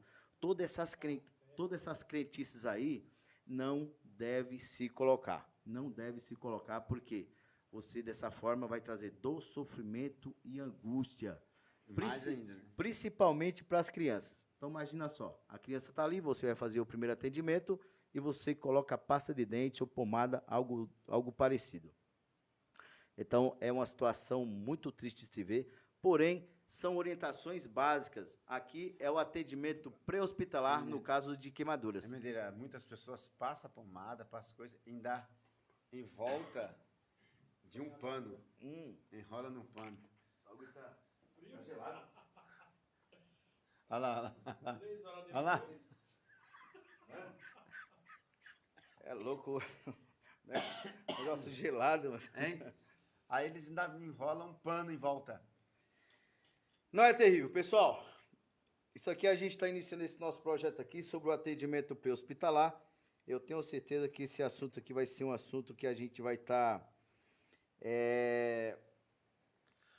iremos estar aqui. Hoje é o início. Iremos dar prosseguimento. Disso não tenhamos dúvidas, até que a gente chegue em um determinado patamar onde as pessoas realmente se conscientizem que primeiros socorros, ter conhecimentos básicos em primeiros socorros é uma vitória. É muito importante. Muito gratificante. Sabe o que não pode acontecer? Você que está vendo aqui, eu falando, a gente está se esforçando aqui para trazer informações de utilidade pública e você simplesmente ver esse bate-papo, virar do lado do sofá e dormir. Você pode até dormir agora, mas quando for amanhã, procure saber desse assunto, procure ler, procure ir na internet, procure treinar, principalmente aqui, ó, nos bebês, para que a gente possa diminuir essas questões de tanta mortalidade de criança aqui no nosso país. 15 bebês morrem por dia em 2022. Então, é uma situação muito triste. O que mais acontece no atendimento pré-hospitalar? É essa questão de engasgo, que a maioria das mortes é através do engasgo de dos bebês. Tem essa questão da queimadura e também iremos falar aqui um pouco sobre as hemorragias. As hemorragias, que é algo que mata muito rápido. É aquela questão, o que mata mais é a interrupção das vias aéreas. O que mata mais é a interrupção das vias aéreas. E o que mata mais rápido, pastor Romero Alencar? Também? Não, o que mata mais é a interrupção das vias aéreas. E o que mata mais rápido são as hemorragias. São as hemorragias. É tanto que os protocolos, se você for fazer uma abordagem inicial de uma vítima de trauma, geralmente você vai fazer o A, B, C, D do trauma. O A, B, C, D do trauma. O que seria a letra A? A letra A fazia a abertura das vias aéreas. A letra B, você vai verificar a respiração dessa vítima. A letra C, você vai verificar o pulso, para ver se tem pulso. A letra D é o distúrbio neurológico. Tudo isso aqui tem uma finalidade. E a letra E é a exposição da vítima. No caso de um acidente, os protocolos eles vão mudando. Tem o X, A, B, C, D, né? O que é esse X? Esse X, ele já entra lá antes do que o A. Por quê? O que mata mais rápido? O que mata mais rápido, o que mata mais é a interrupção das vias aéreas. E o que mata mais rápido são as hemorragias. Então, alguns protocolos, eles falam de acordo com o trauma para a gente ir lá já em busca das hemorragias. Por isso que tem o X, A, B, C, D, E. O normal, se você vê que uma vítima está tranquila, você vai fazer o A, B, C, D, E. Mas dependendo do trauma, você já tem que iniciar, as literaturas nos orienta que a gente já tem que iniciar com a letra X. O que é a letra X? Em busca de hemorragias. Em busca de hemorragias, que é o que mata mais rápido, né? Então a gente tem que Tanto externa como interna. tanto externa como externa, que a gente já vai entrar nesse assunto também.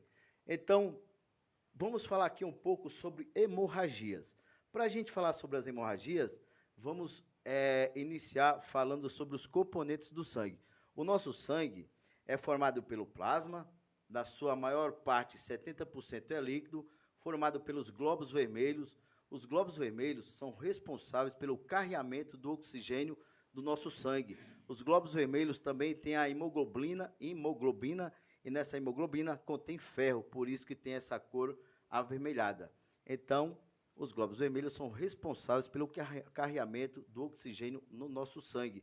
Temos os glóbulos brancos, que são o quê? É os responsáveis pela defesa do nosso sangue. Combate. Quando entra uma impureza no nosso sangue, então tem os glóbulos brancos, que são responsáveis para eliminar aquelas impurezas que estão entrando em nosso sangue. E temos as plaquetas, que é onde a gente vai se apegar mais. Qual que é a missão das plaquetas? A missão das plaquetas é fazer a coagulação do sangue. Ou seja, quando você, digamos, tem um corte aqui no seu braço, e aí começa a fazer aquela coagulação, ou seja, a hemorragia ela está automaticamente parando sozinha, o sangue está coagulando. Esse trabalho são das plaquetas. Então, em suma, o sangue é formado pelo plasma, 70% líquido, formado pelos glóbulos vermelhos, que é responsável pelo carreamento do sangue. Nos glóbulos vermelhos contém a hemoglobina, que contém ferro, por isso tem a cor avermelhada. Tem os glóbulos brancos, que é responsável pela defesa do seu organismo, do seu sangue ali. E tem as plaquetas, que é responsável pela coagulação do sangue. Tá bom, então já sabemos aqui a composição do sangue. Agora temos dois tipos de hemorragia. Temos a hemorragia externa e temos a hemorragia interna. A hemorragia externa, o próprio nome já está falando, é aquela hemorragia que você vê o sangue saindo do seu corpo. E a hemorragia interna é o sangue saindo dos seus vasos e se acoplando geralmente nessa parte abdominal, nessa parte torácica. Então, essa é a hemorragia interna. Antes de eu falar sobre a hemorragia externa, então, Medeiros, como é que eu vou saber que uma pessoa está tendo uma hemorragia interna? O que eu posso fazer? Infelizmente, no caso da hemorragia interna, não tem muito o que você fazer.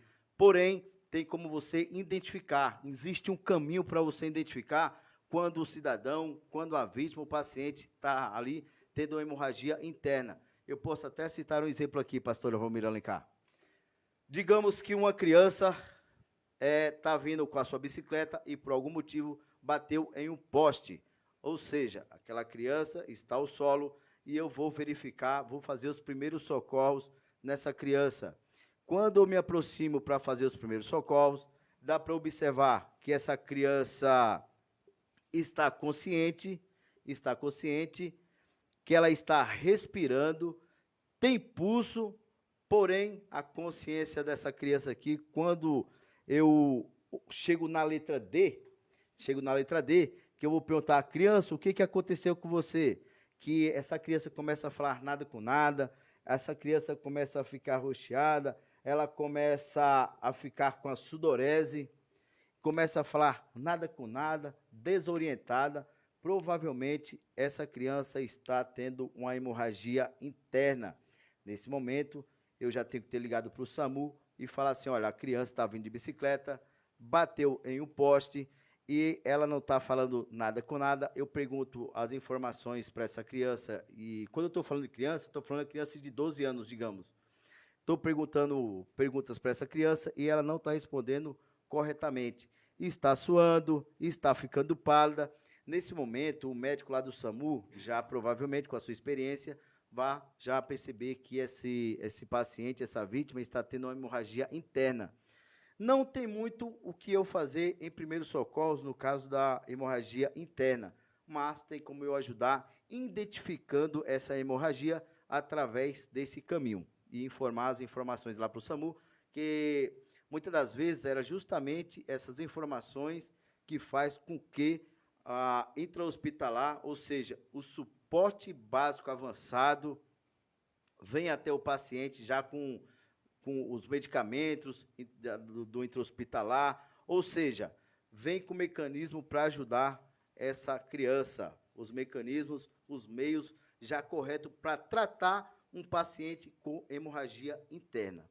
Tá ok? Então, não podemos fazer tanta coisa para quem está tendo hemorragia interna, mas podemos identificar aqui o caminho, identificar aqui o caminho para você perceber que essa pessoa, essa vítima, esse paciente, está tendo hemorragia interna, tá ok? E a hemorragia externa é aquela, conforme eu já falei, que você vê o sangue saindo do corpo. Então, vamos lá. Vamos prosseguir aqui, ainda falando sobre as hemorragias. Então, temos a hemorragia interna e temos as hemorragias externas, tá ok? Então, vamos lá. Vamos falar agora dos tipos de sangramento.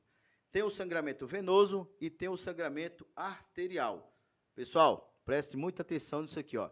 Tem o sangramento venoso e o sangramento arterial. Sangramento venoso, sangramento arterial. A artéria, ela leva o sangue do coração para oxigenar o resto do corpo. A artéria leva o sangue para o corpo. As veias traz o sangue de volta para o coração. Então, tem esse processo. Em suma, as artérias levam o sangue, as veias traz o sangue para o coração. Só que tem um diferencial aí. A artéria, para a gente identificar, eu não falei para vocês que existe o sangramento arterial e o sangramento venoso? Então, como é que eu vou identificar um sangramento arterial? Pastor Valmir Alencar, o diretor Diego Ferreira. Como é que eu vou identificar esse sangramento arterial? O sangramento arterial, ele sai pulsátil, ele sai com força, ou seja, você vai identificar que sai um sangue, isso, justamente, é um sangue vivo, é um sangue limpo, é um sangue pulsátil, ou seja, imagine seu coração,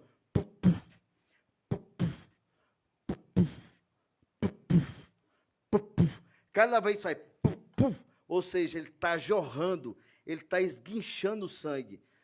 A artéria manda o sangue para o resto do corpo com força, em forma de bomba. Então, digamos, se você identificou aqui um sangramento, que aquele sangramento está com aquele sangue vivo, aquele sangramento pulsátil, derramando muito sangue em forma de uma mangueira esguinchando o sangue, então esse é um sangramento arterial. É uma hemorragia de um sangramento arterial. Então, vamos lá, para que a gente possa entender. O nosso corpo, digamos que um indivíduo que ele tenha 70 quilos, ele tem quase 5 litros de sangue, certo? Tem quase 5 litros de sangue. Se você, digamos, sofreu um sangramento arterial, se você tem 5 litros de sangue, você precisa estancar essa hemorragia nos primeiros 30 segundos. Ou seja, você tem pouco tempo de vida. Você tem pouco tempo de vida, até porque o nosso corpo, digamos, um indivíduo com 70 quilos, ele tem 5 litros de sangue. Se você não estancar essa hemorragia, pastor Valmir Alencar, você provavelmente vai vir a óbito. Então, para estancar a hemorragia, você tem que ser muito rápido para você estancar essa hemorragia. Tem que ser muito rápido mesmo. Então, vamos aqui prosseguir aqui no nosso bate-papo do Espaço Aberto com o pastor Valmir Alencar. Estamos falando das hemorragias. Com o apoio da CS3 Consultoria. Quero mandar um forte abraço aqui para meu amigo Sudelei. Daqui a pouco a gente já vai ficar quase uns 10 minutos aí falando da CS3. Tá ok? Então vamos lá. Sangramento arterial. Já sabemos como identificar. É aquele sangramento de um sangue vivo e um sangramento pulsátil. E eu comentei que você tem que fazer o estancamento dessa hemorragia nos primeiros 30 segundos, porque senão você vai vir a óbito. Temos 5 litros de sangue em nosso corpo. Se você perder 30% desse sangue, você nesse momento, o seu sangue já começa a não chegar até o seu cérebro e você vai ficar sem oxigênio no seu cérebro. Nesse momento, o cérebro manda uma mensagem para um mecanismo chamado glândulas renais, que fica em cima dos seus rins. Essas glândulas renais soltam uma adrenalina que faz com que o seu coração ele faça um trabalho mais rápido. Dessa forma, ele vai mandar o sangue para essa região, para os órgãos principais e para a sua cabeça. O nosso corpo é tão interessante, Deus foi tão bom quando construiu o nosso corpo, ele é muito inteligente. Nesse momento, quando você perde 30% do seu sangue, então o seu cérebro manda esse recado para as glândulas suprarrenais, que ficam em cima dos rins, que liberam a adrenalina, faz com que o seu coração trabalhe mais rápido. Dessa forma, os seus membros superiores e os membros inferiores, nesse momento, é constringido, não vai sangue, nem para os membros superiores e nem para os membros inferiores. O nosso corpo é interessantíssimo. Então, quando você perde 30% do seu sangue, essa adrenalina é descarregada para que o seu coração faça o trabalho mais rápido, não vai sangue para os seus membros superiores nem inferiores, fica só nessa região aqui dos órgãos principais. Certo? Então você precisa estancar essa hemorragia o quanto antes. Então, quer falar alguma coisa, pastor? O cérebro já detecta, então, né? Justamente. Quando é que o nosso cérebro vai detectar essa falta de oxigênio no nosso cérebro? Olha, digamos, você está normal, com 5 litros de sangue, você perdeu 30%, nesse momento, qual que é a tendência? Você começa a entrar em choque. Ou seja, a hipóxia, que a gente chama. A hipóxia é a falta de oxigênio no seu cérebro. Então, nesse momento, o cérebro, o que ele faz? Ele fala, opa, alguma coisa está acontecendo de errado. Eu preciso aqui me organizar e vou dar como se fosse mais uma sobrevida. Né? Digamos assim, como fosse dar mais uma sobrevida. Então, o seu cérebro fala assim, olha, já perdeu 30%. Nesse momento, eu vou pegar o sangue e vou deixar só entre a sua cabeça aqui e os órgãos principais. Já não vai mais sangue nem para os membros superiores e nem inferiores. E aí, ele dá mais uma chance. Lógico, se você demorar mais 2 minutos, você vai morrer.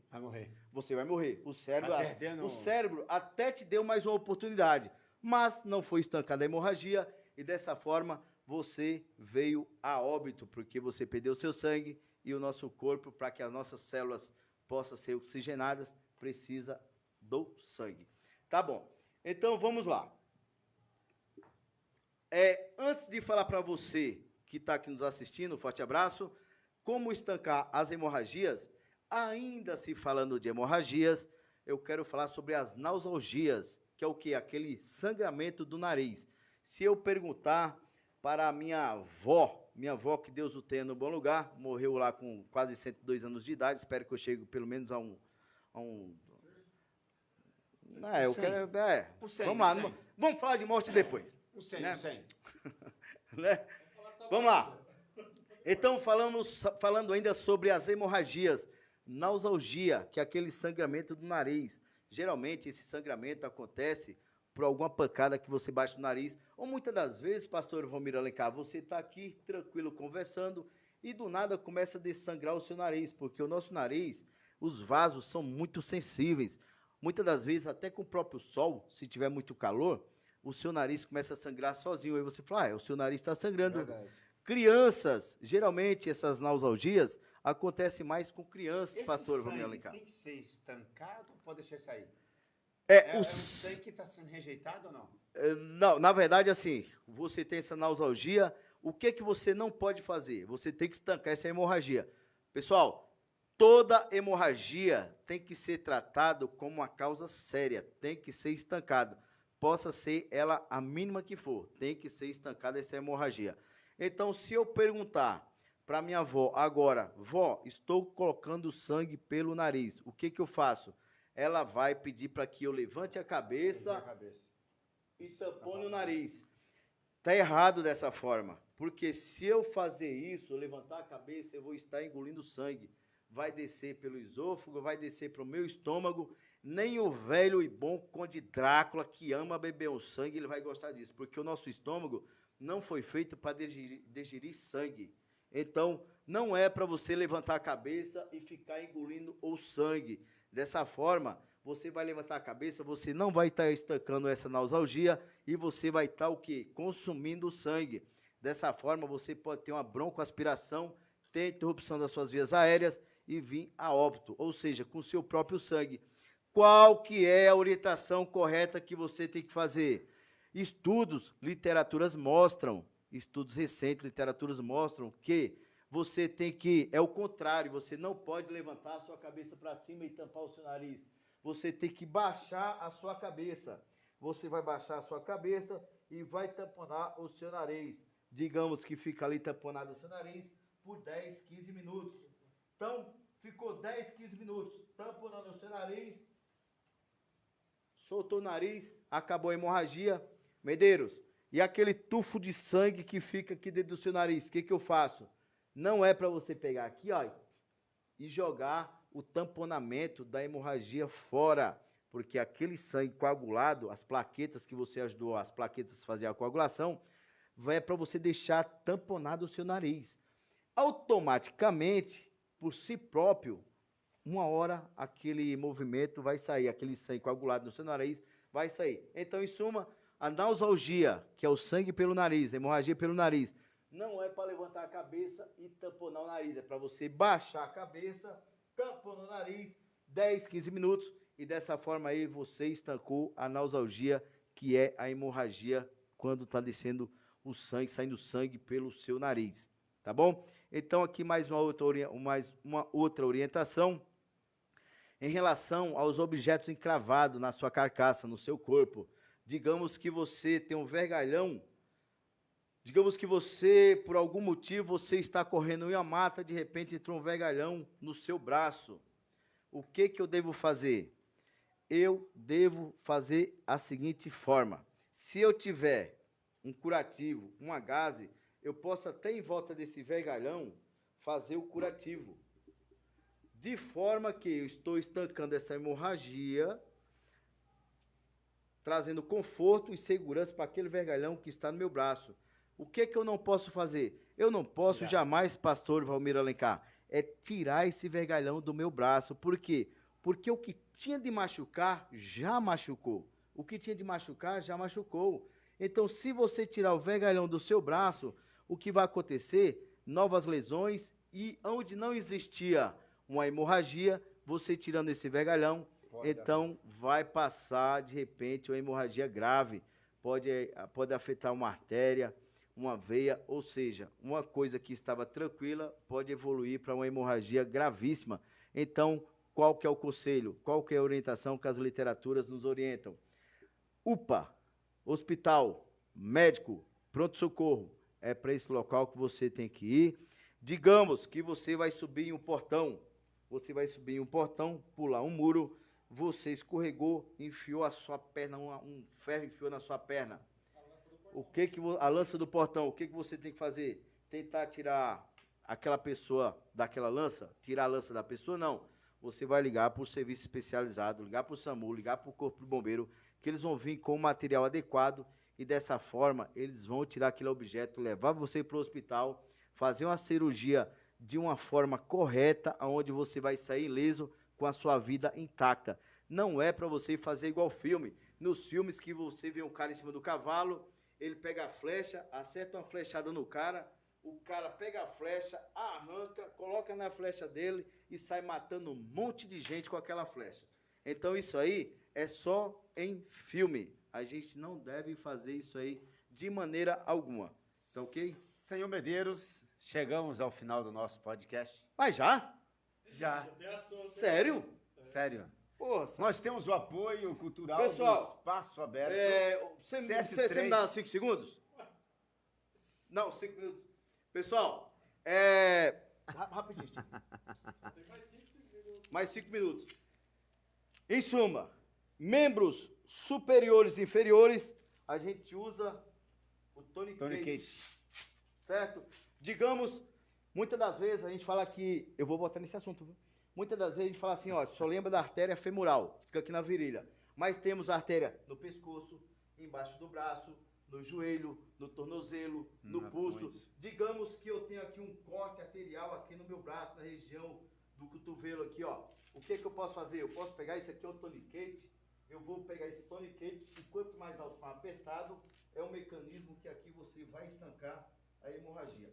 No próximo capítulo, a gente vai vir aqui explicar com detalhes. Isso aqui foi o início.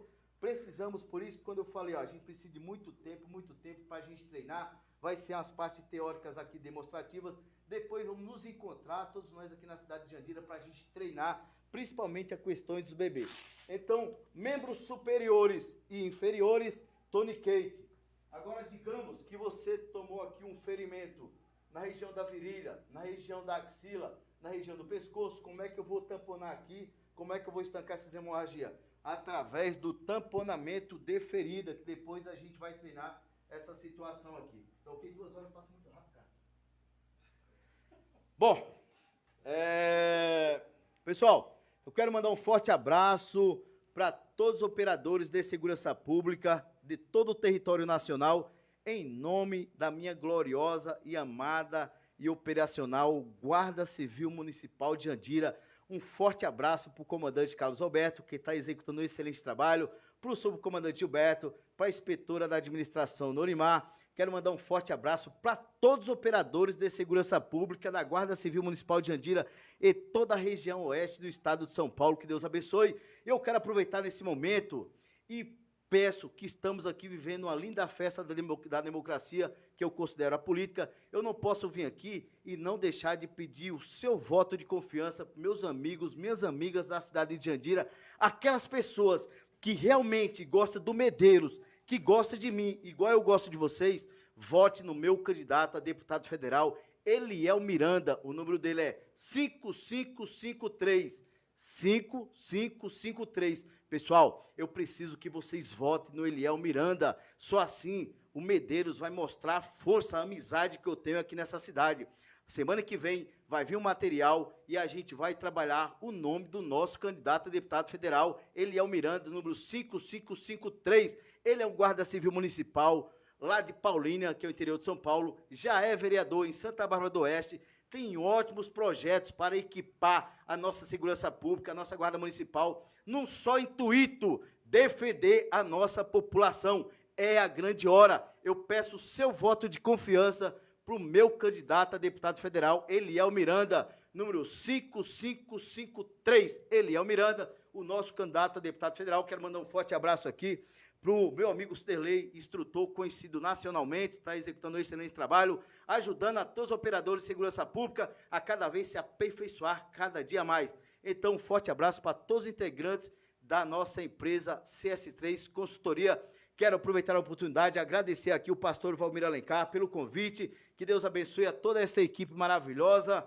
O Diego Ferreira, que é o diretor do podcast. Vamos que vamos. Quarta-feira tem podcast com Medeiros. Sexta-feira tem podcast com Medeiros. Segunda-feira tem podcast com o pastor Valmir Alencar, do Espaço Aberto. E vamos que vamos. Amanhã tem com o Diego. Amanhã tem com o Diego Ferreira. Diego, eu fui falando aqui e acabou passando o tempo e eu não mostrei nem 30%. Mas eu prometo que o assunto vai continuar. Vamos com tudo. Que Deus abençoe a todos. É isso aí, você ouviu o desabafo total do senhor Medeiros aí na rapidez da articulação da fala. Deus abençoe, obrigado por você ter comparecido mais uma vez no nosso podcast. Sempre. Obrigado, Diego Ferreira, o nosso diretor-geral. Deus abençoe a cada um de vocês. Lembrando você que o nosso programa aqui tem o apoio especial da CS3 Consultoria, onde você pode fazer os cursos maravilhosos, tá bom? Deus abençoe e até a próxima segunda. Eu digo, fui!